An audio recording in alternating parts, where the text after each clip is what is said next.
Let's bring in Abadi Ismail. He is a sports commentator. Thank you so much for joining our program.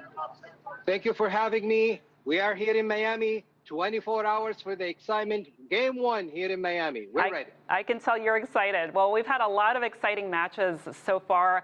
What have been the highlights for you, and what can we look forward to in the coming days? To be honest, the start of the World Cup already feels different here. It's bigger, more commercials on the other side, and global nation attendings. It's the largest World Cup has ever like hosted 48 nations. So there is a lot of logistics that has to be managed off the field, but on the field, 3 days, and we're on and we're live, and the games couldn't get any better. So the energy on the field is all about the games. Off the field, this is a different story. I want to get into that for sure. You mentioned there are 48 competing teams, which is the biggest so far in World Cup history. And we saw some small nations like Curacao making its debut. Could this make for a more unpredictable tournament? And are there some dark horses we should watch out for? 100%. The critics have been always saying, okay, hosting more teams, that means the quality of the game is down. But the reality is we watch Qatar getting an equalizers. We're watching Morocco getting a draw with the Brazil. And we're watching Turkey losing to Australia in a very organized team 2-0. The prediction is wild. The dark horse in this tournament is the African teams. Watch out the African teams. And here is why. Most of these African teams, players are playing in Europe. So they have a high competencies when they play against the rivalries of other nations. They play in UEFA, they play in other leagues. So watch out for these African teams. All right, we will. And as you mentioned, politics has played out in this World Cup. We're seeing team staff, fans being denied visas to the U.S. How is this impacting the spirit of the tournament and sports in general?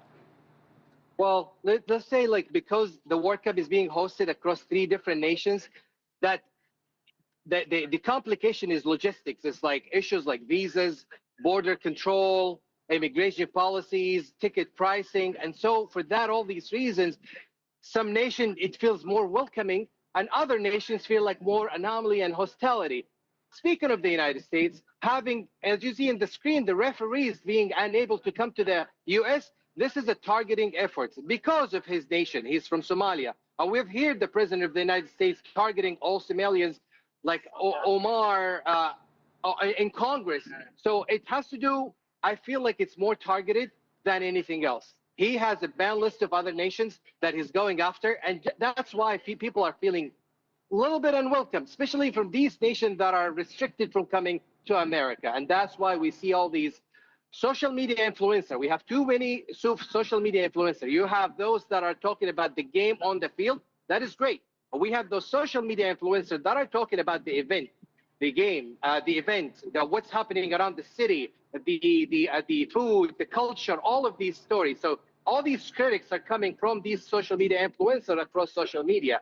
And so it's same old, same old. We have heard these critics in Qatar 2022 and how Qatar is treating labors and all of that, and their voice was heard. So we gotta have to respect these social media influencers that are talking about the complication, the difficulties, the anomalies coming to America. And we gotta welcome it with open heart. And we're only day 4. So more things FIFA can do to put pressure on the US government to welcome more people. That's the best they can do.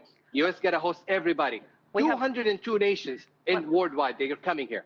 All right, well, we have a very short amount of time left. What are you going to be looking for in the next few days? 24 hours. I am here rooting and working and praying that the Saudis are playing against Uruguay at Hard Rock Stadium. The city is not like others. Everyone is ready. Everyone is excited. We are here on a boat, at a FIFA World Cup event. We are just counting the hours to watch the Saudis are playing, the Uruguay is playing.